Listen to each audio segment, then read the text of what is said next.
Hey hoopballers, are you into sports betting? Do you want to know why a certain game has a funky line? Well, Hoopball has you covered. Today in Sports Betting is a great addition to all your handicapping questions with hosts Ira Silver and Devin Ellington. We break down game lines and future bets on all sports and try to make some money along the way. Follow us on Twitter at Hoopball Gaming, at Ira Silver Magic, and at DALE007. And download Today in Sports Betting in the App Store, Google Play, and available on Spotify.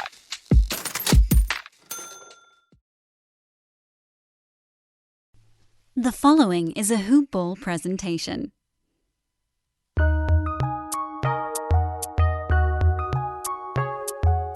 Welcome to the Fantasy NBA Today podcast.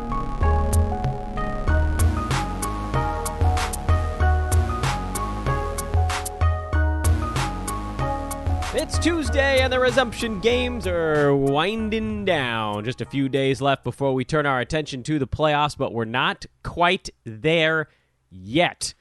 Welcome to Fantasy NBA Today. I am Dan Bespris. This, of course, is a Hoop Ball presentation. You can follow me on Twitter at Dan Bespris, DANBESBRIS. You can follow Hoop Ball by going to the website, hoop-ball.com. That's a hyphen in between the words hoop and ball. Or follow them on Twitter at hoopball fantasy. Want to start today's podcast by shouting out our DFS and our betting teams. Those guys are kicking.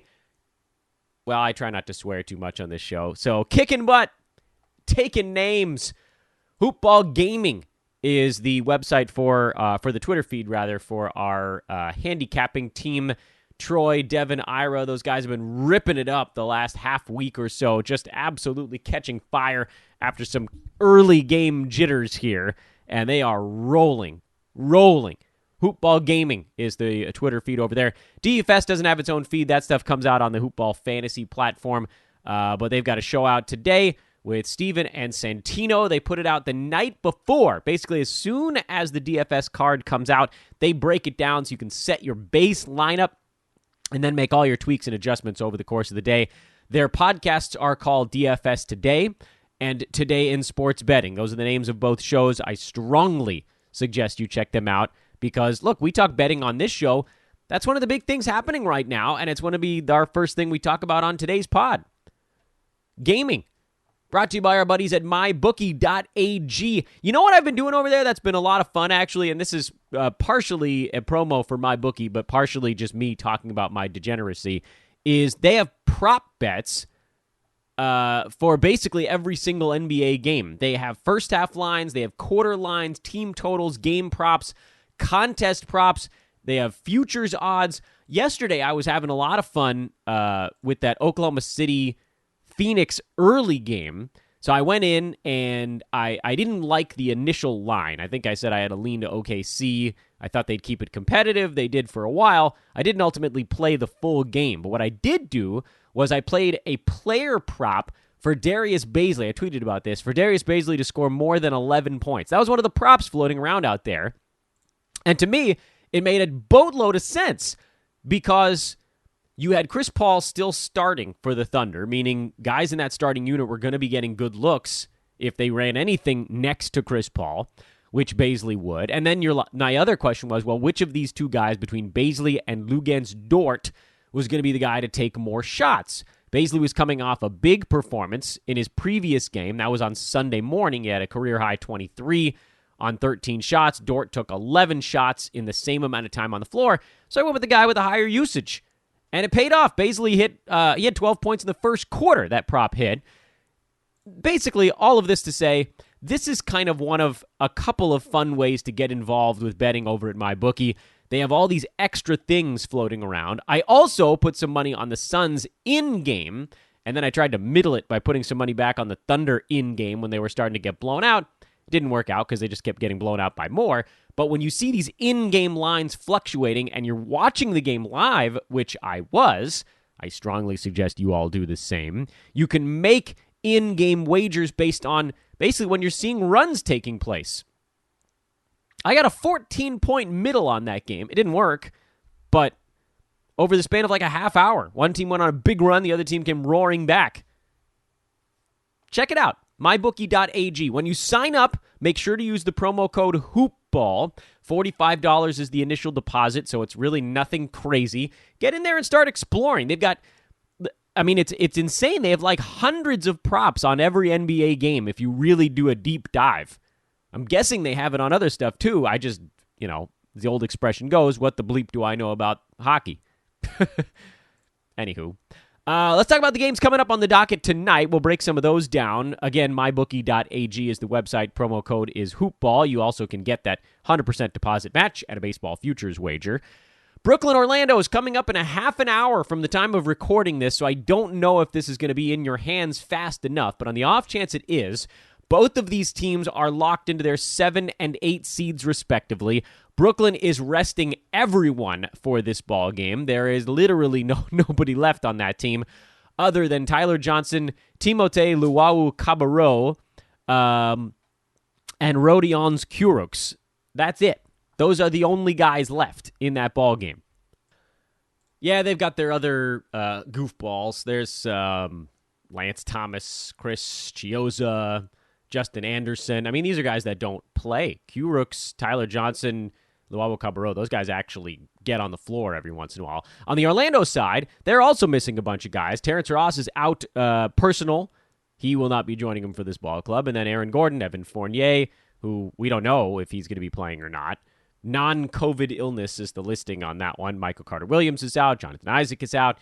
Right now, Vooch, it sounds like, is going. So, I don't know. If I'm the Magic, I probably just play him for the first half, but whatever. I'm diving in there with a Tyler Johnson prop. We'll see how that goes. I think he's going to take a bunch of shots in this game. There's sort of a who cares type of thing, and he'll be most likely the best scorer on the floor. Orlando, I don't think they're going to be clamping down on anyone in this thing, and it's going to be just a weirdo free-for-all. 1 hour after that, which is, I think you guys should be able to, at least if you're quick, get this podcast through before that second game kicks off, I guess would be football. San Antonio 5-point favorites over the Houston Rockets, the total of 238.5. Rockets should have Russell Westbrook back for this game. Spurs have far more on the line. And here's the thing. I said this in talking to my buddy Gil on VSiN earlier this morning. The motivation angle is now built into the number. So if you're looking at this and you're like, San Antonio has way more to play for than Houston, you'd be right. But you'd also be too late. Both of those things are true. San Antonio does have more to play for in this game than Houston does. But a line of Spurs by 5 already takes that into account. The Spurs are 31-38. They are 1 game back of the Grizzlies. They are a half game back of the Blazers and tied with the Suns in a 4-horse race right now for that 8/9 spot in the Western Conference. The Grizzlies play, the Blazers play, the Suns play, the Spurs play. All 4 of those teams are going today, which is pretty remarkable. Yes, the Spurs probably win this game. There's no telling whether the Rockets actually play their guys the whole contest. D'Antoni does seem to play his guys normal minutes, even though, from the Rockets' standpoint, they're a game back of the Nuggets. Right now they'd be playing the Thunder in the first round.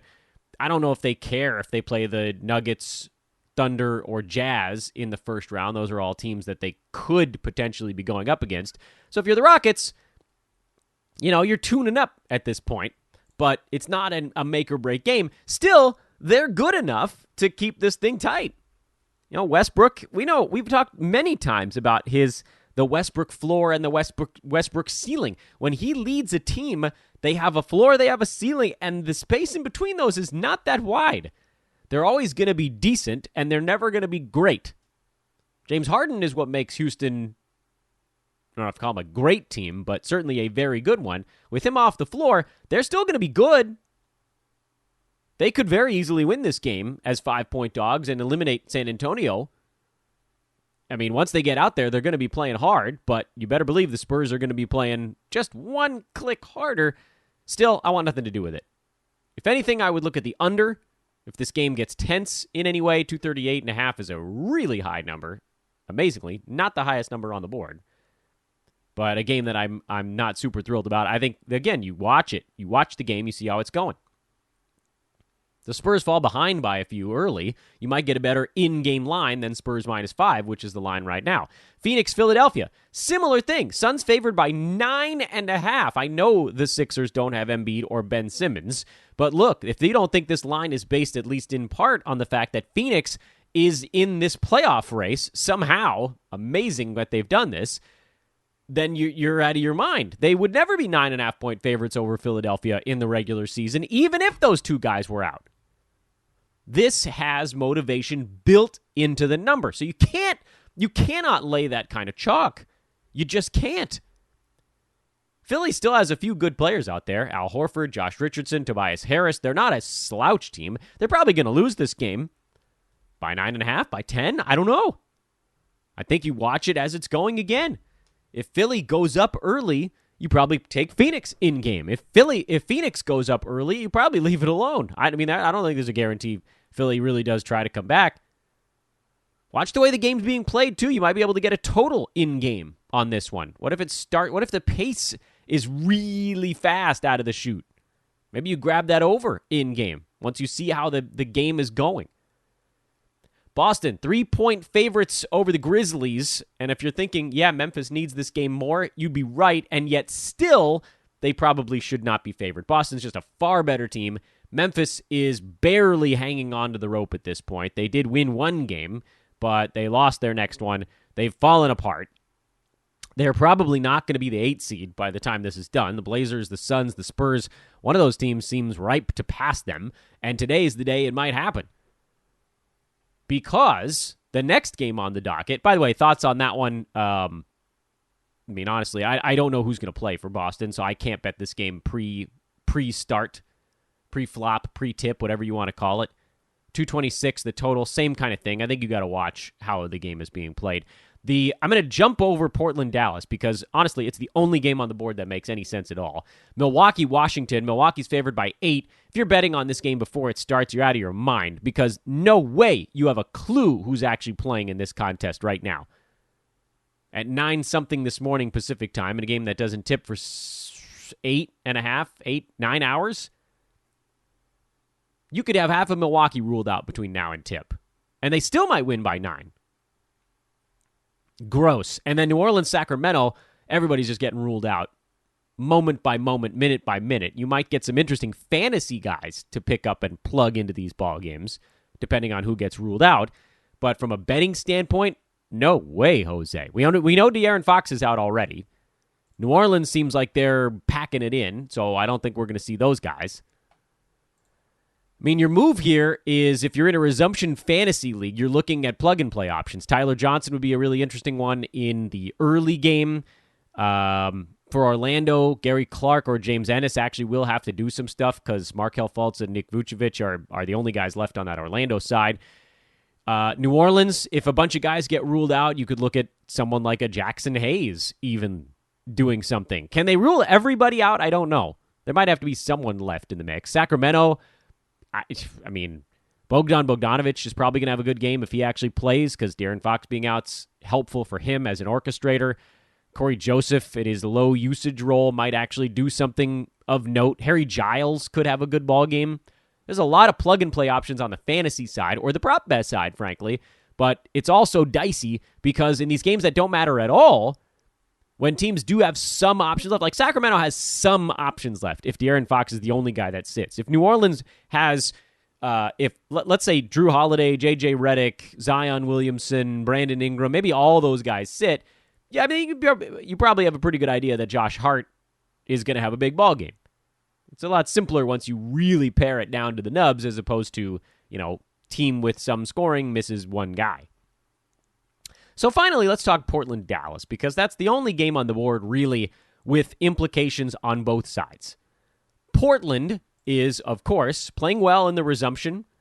I got to give them more credit. I'll do it on every show, because a couple of you guys have told me, Dan, you don't take the blame enough. I certainly do, so, whatever to you, but I'll do it extra, just because you asked me to.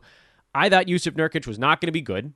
I thought he would be rusty as hell. He hasn't been, and it's been a big difference maker for the Blazers because we knew Dame and CJ would be fine. We knew Dame would be doing as much as humanly possible to make a run, but they needed something else with Ariza sitting it out, and Melo has been playing well, actually, but a bit unpredictable and not much defensively. They needed Nurk to push people around and take care of the inside in a way that Hassan Whiteside really can't, despite putting up big numbers this year, do. And he has. So Blazers are into this thing. They're a half game back of the Grizzlies. If Memphis loses to Boston, which, looking at the clock, that game will be probably in the third quarter when Portland and Dallas tip.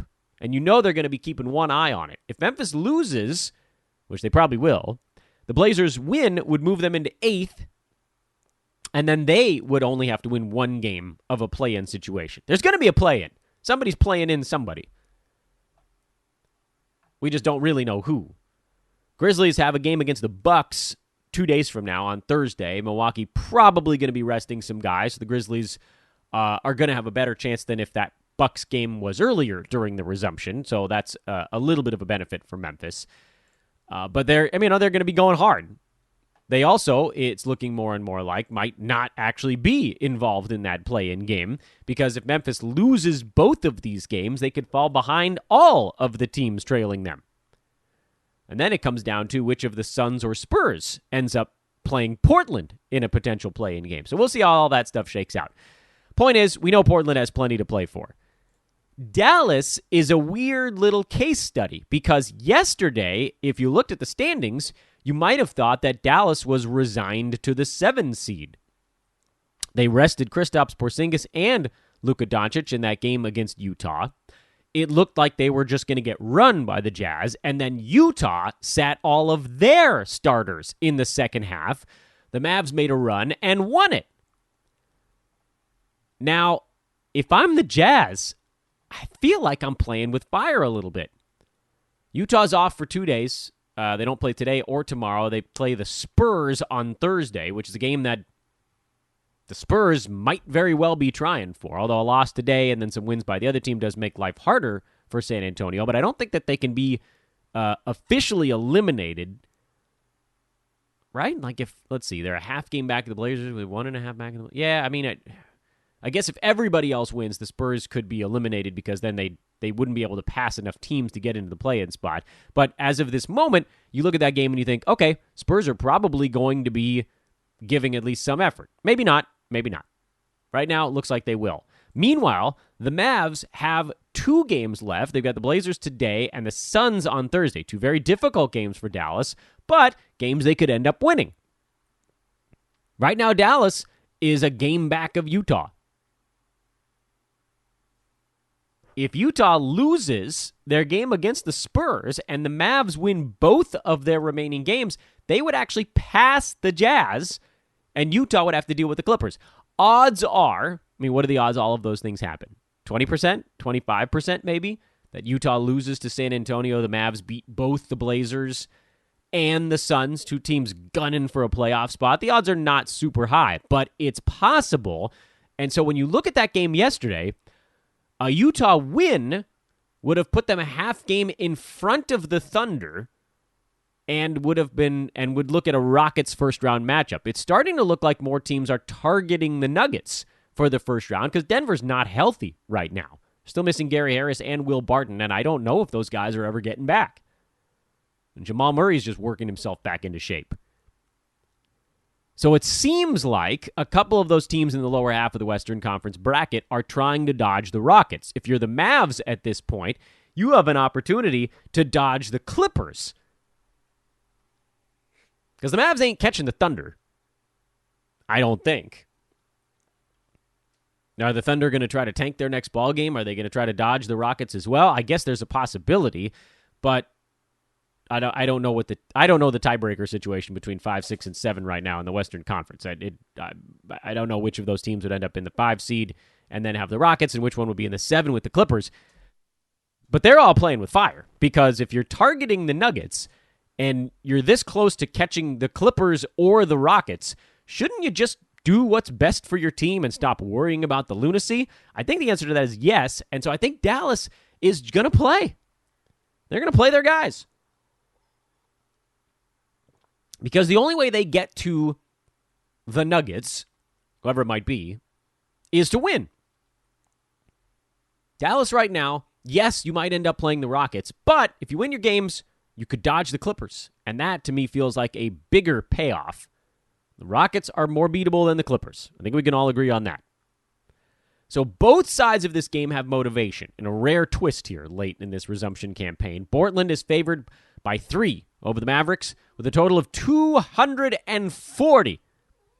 Yeah, it's a big one. If you're thinking that seems like a very high line, you'd be right. That is a very high line. Is Portland really 3 points better than the Mavericks on a neutral site? Hell no.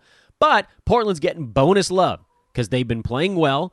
They're targeting that play-in game. Everybody's built in the motivation angle.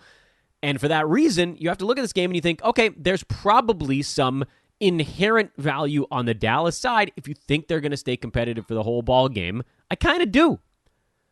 Also, when games get a little tense, when teams start to need games, oftentimes games do get a little more structured. Do we think anybody's going to play any defense? That's the question mark here. And when that starts to happen, games can speed up a little bit. So that 240 total is a really big number, but I have leans to this game to Dallas and the under because I feel like all it takes is one barely slow quarter and getting to 240 becomes pretty darn hard. Like, you're going to need some big shooting percentages. What if anybody doesn't have a big ball game? So that's your betting stuff for today. I don't think you guys are going to get that first game before this podcast gets loaded. I apologize. I'm doing my best over here, but you got them all. Again, this segment brought to you by our buddies at mybookie.ag. Open an account today if you love us here at Hoopball. Help build this partnership. This is another really important one for us as we grow. Mybookie.ag is the website. They have great customer service. Use the promo code HOOPBALL or they won't know that we sent you. And no, that's not as great for us. So go check that out immediately. As far as what happened yesterday, we can go through this at a pretty good clip because we're getting towards the end of it, and it kind of doesn't matter what happened yesterday as much as it matters what weird plug-and-play option you can jam into today, but we'll blitz it. Phoenix fell behind by 15 early. They ended up winning by 27. That's a big 40-point turnaround in their game against Oklahoma City. Thunder ended up resting their only competent starter. That was Chris Paul most of the second half. He played 24 total minutes, and the game ended up with a pretty good one anyway. But Darius Baisley was your man of the hour for Oklahoma City. And if they should rest all of their guys again, just throw that in the back of your memory. For Phoenix, Javon Carter earned himself 37 minutes in this ballgame. A couple of the starters just weren't going that hard. Monty Williams went to Carter, and he kind of woke the team up by just dogging people the whole game. He chased guys down the court. He guarded them full court every time, somehow without fouling. It's not like he was out there taking shots. He had 8 points in 37 minutes on only 3 shots, but 5 boards, 5 assists, 3 steals, 2 blocks. Will he play his way into minutes like that again? I'm inclined to think the answer is probably no. There were a few things going on in this ballgame that clouded the situation. Number one, DeAndre Ayton missed his Sunday COVID test, so he didn't get to play until around halftime, and he never quite got his legs underneath him in 17 minutes. So his numbers will be back up again in the next one. Devin Booker, Cam Johnson, Mikal Bridges, those guys are all going to log pretty good minutes, and then Ricky Rubio is your sort of wild card, how much will he play guy. Probably more with every game that he remains healthy. The initial thought was they were going to kind of dial he and Booker down, assuming they were going to get eliminated pretty quickly, but they just won every damn ball game, and it kind of changed the way that the Suns approached this resumption. So if you had the stones to draft Phoenix guys for this resumption, you're going to end up getting a nice little payoff there. No, I don't think you're plugging and playing on Javon Carter today. Dallas beat Utah in that weirdo game where Dallas sat both Porzingis and Doncic. Dorian Finney-Smith had a little hip thing going on. His felt a little bit more legitimate than the other 2 rest days. And they ended up winning because Utah ended up resting their guys. And this is why we can do all the work in the world, and Lord knows we tried during our time off to really eyeball who was going to play and how much. And we said it about Utah. We were like, look, they're in that mid-pack in the Western Conference. They don't have a huge motivation to play all 8 games. I figured their guys would go, I think we said about 6.5 for most of their key guys. Was this the halfer, or are there going to be more? Because Donovan Mitchell sat this one out with a leg injury. We don't know how severe that is. Rudy Gobert only played in the first half, basically. Conley Joe Ingles. These guys all played the first half. And so, outside of Jordan Clarkson, really, I guess Ingles' game wasn't horrible. But, if those guys went a whole game, this would have been a big one. And instead, it was kind of a little clunker where you'd rather have a fill-in guy. Hard to know because we're not told these things before the ball game starts. Meanwhile, on the Dallas side, Maxi Kleber only played 23 minutes in this game. Boban got 25 minutes. Like, what? Tim Hardaway, we figured he would do a lot, and he did. Took 15 shots, had 27 points. Seth Curry came back. He had 22 points. What a laser shooter he is. No surprise there. J.J. Barea started in at 18-8. Things get weird, man. I thought DeLon Wright would have at least a half-decent ball game, and he was terrible. It's really hard to know. It's hard to know what teams are doing on a day-to-day basis. It's why you needed guys that were going to be in there as much as possible. And then hopefully here over the last couple of days, we can find some more predictable plug-and-play options. Games where, like Brooklyn today, you have an idea of who's out well before tip, even if that game is starting in now like 5-10 minutes from this moment. So, sorry, can't get that one out in time. Toronto beat Milwaukee with their B squad. Kyle Lowry sat this one out. They called it a back. Serge Ibaka sat it out with a knee. Freddie VanVleet sat it out with a knee. Marc Gasol played half the ball game because I guess he just wants to stay in semi-shape as a point center with 5 boards, 8 assists, and 0 points. And then they went to basically Norman Powell and the youth movement. Siakam had 28 minutes. Chris Boucher, 25, 11, 2 and 2. Yeah, if he had the minutes, he'd be a fantasy monster. We've talked about that before, but they're just not going to turn it over to him. He might get some run next year if they don't bring back Gasol or Ibaka. Keep that in the back of your head. Norman Powell had a big ball game, 21-8 with 5 defensive stats and 4 3-pointers. Matt Thomas knocked down 4 threes. He doesn't do much else, so you're probably not venturing too deep into those waters. And then OG Anunoby only played 25 minutes in this one as well, and had 7, 4, and 5 with a steal. So this is where things start to get a little bit complicated. You don't know who's going to play. This was one where you looked at it and you were like, look, the one guy I feel comfortable with is Norman Powell. Because when VanVleet and Lowry were both listed as out, you're like, okay, they need one guard to go and actually get some points, and it's going to have to be Powell because no one else is a sure thing. Meanwhile, back at the headquarters, Milwaukee, they went halfers on this one, other than Eric Bledsoe, who's still trying to get his conditioning in. He played 30 minutes. Giannis sat it out. He had oral surgery. Middleton played 25 minutes. He's doubtful for the next ball game. Kyle Korver hit 5 3-pointers. This was just the old man tour. George Hill had 4 3-pointers. Pat Connaughton got off to a quick start, and then he got rested. So you don't know. Brook Lopez played 25 minutes, which is probably more than we expected anyway. And a lot of these guys are considered doubtful because of the back-to-back. So, if you're looking at that game tonight and you're thinking, is there an opportunity for me to do something on the Wizards early enough? Milwaukee, again, favored by 8. Who the hell knows? Maybe this is the one game the Wizards win. Maybe this is the one they cash in during their resumption. Do it before everybody gets announced out if you want, and then you could even go back and take Milwaukee after that if you're feeling saucy. Are you feeling saucy? Indiana at Miami. Miami blew them out, but who cares?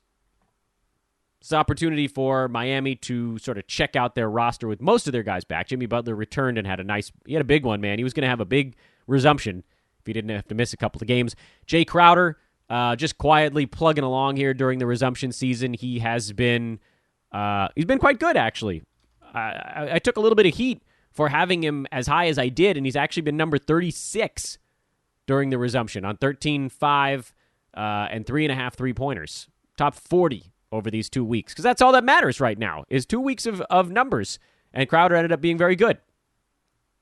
Fun. We got that one, I guess. Derek Jones was better in 21 minutes. Tyler Herro was fine in 25. Duncan Robinson was fine. Bam Adebayo has actually been a big letdown, and I feel good about that because I actually said to you guys, we are going to have him lower than most because he's coming off of COVID. We still had him high. We had him at 28, so it's still a miss, but all misses are comparative, and most places had him higher than that. Most places had him inside the top 20, which means if you were going off the Dan Besbris draft board, you probably didn't get any Bam, and that is a bullet dodged at this point. Kelly Olynyk still fine. Goran Dragic hurting you in the normal ways, although he did have nice assists in this ballgame, but poor percentages, and that's always been kind of the downfall. Lakers beat the Nuggets in a very high-scoring game. This one's going to bug me forever because I had the under as a lean in this one, and I even threw a couple bucks on it. I mentioned it on Twitter, and it should have hit. The pace was perfect for an under. The pace was perfect, but the teams shot 58 and 54%. 58 and 54%. There were also a ton of free throws in this game. Lakers took 32 free throws in this ball game. They didn't make that many of them. Nuggets took 23. If these teams shoot in the mid to high 40%, you wipe out like 25 points. Maybe more. That's crazy. It's absolutely crazy. So this one's going to bug me forever because, what is it? It was Lakers shot 54% on 81 field goal attempts, so they made, 44 of them? So what's 40, let's say 46% of 81? 37 field goals instead of 44? You miss 7, take 7 field goals out, take 14 points off the Lakers side. You take more than that off the Nuggets side because they shot 58%. Drop them down by 10% of their shots, and you lose about 8 field goal attempts there. So there were 30 more points than there should have been in this game. This should have been an easy under. You jerks, shooting frickin' 60%. Oh, well. You can do everything you possibly can, but if every shot goes in, what are you going to do? For the Nuggets, Jamal Murray played 24 minutes. Denver did not overextend their starters. Lakers should be a tiny bit concerned that the Nuggets shot 58%. The defense hasn't been the same. No KCP in this one, and then obviously Avery Bradley, who sat out the entire thing. It does seem to have hurt them to not have that guy at the point of attack. I don't know what the Lakers do to solve this right now. They just haven't looked that good in the resumption. Meanwhile, on the Nuggets side, you can't take much away from this game because nobody played more than 26 minutes. Kyle Kuzma looked good for the Lakers. He's actually had a really nice resumption. He might play his way into a needlessly high draft pick next year again. Anywho, I don't know, man. I get it. Where is Kuz in the resumption before we take this thing apart? Kyle Kuzma's at 58. Wow. I don't even think we had him on our draft board. Oops. Guess I should have. Didn't see him actually playing somewhat well coming. It doesn't matter because very few people did. And if you had him, great. But that's the silliness of the resumption. You know, you look at all this stuff. TJ Warren, he was one of those guys we had near the top. Porzingis, by the way, is number 4 on a per-game basis now. Damian Lillard, we did really well with the top guys. But there's just so much uncertainty. Chris Paul, Paul George, Rob Covington, Van Vliet. I'm going to look at this and I'm going to say we had a lot of wins, but if someone accidentally tumbles into a couple of other ones, then what are you going to do? And a couple guys might just not play 3 or 4 games. Oh, well, we're having some fun. That's what's important. By the way, if you want to have some more fun, check out our buddies over at Manscaped.com. Manscaped.com with promo code HoopBall20. Get 20% off and free shipping on your Lawnmower 3.0. Took them 18 months to get it right, and they did. The 3.0 is the upgraded 2.0, if you didn't follow that logic, with built-in LED light, a charging stand, waterproof technology, and 75 RPMs, plus a 90-minute battery life. I don't know why the hell you need to be grooming yourself for 90 minutes. Who the bleep has 90 straight minutes to shave themselves? It's not that hard to just throw it on the charging station in between, but I get it. You know what? Maybe it is. Maybe you need it 10 times, and 8 times in a row, you forgot to charge it. Well, guess what? The 9th time, it's still going to work on your 10-minute self-grooming blitz. But you better charge it after that one. Regardless, it's a great product. Go check it out. Manscaped.com. Promo code is HoopBall20. Want to keep moving these bad boys?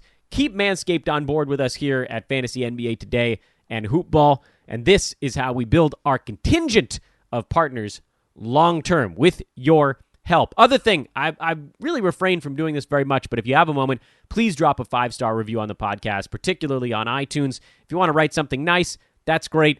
But let's get those 5-star reviews and subscriptions. Please do subscribe to the podcast. That's part of what elevates us. And this is all a big deal because it's almost like we're storing up for hibernation.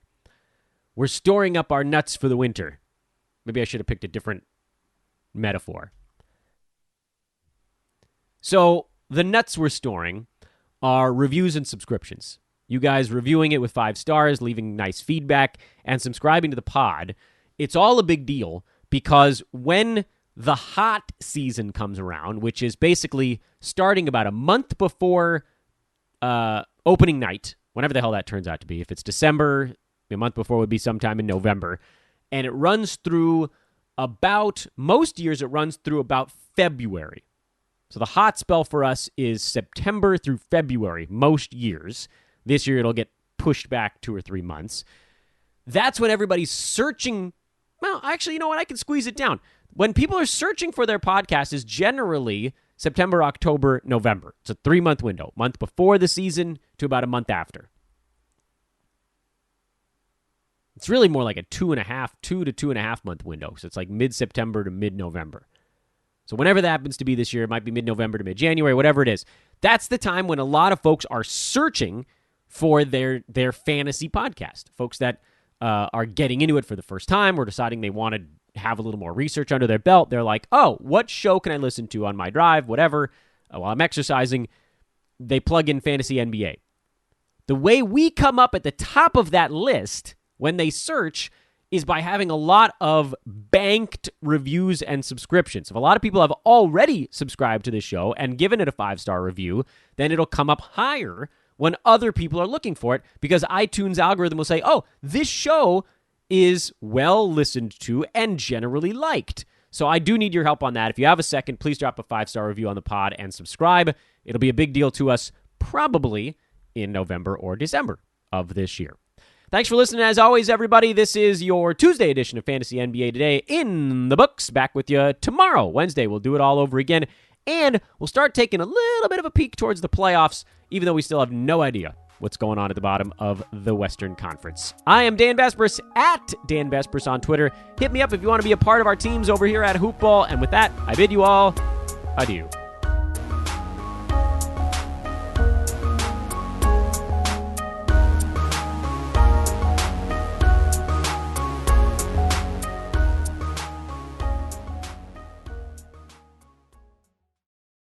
This has been a Hoopball presentation.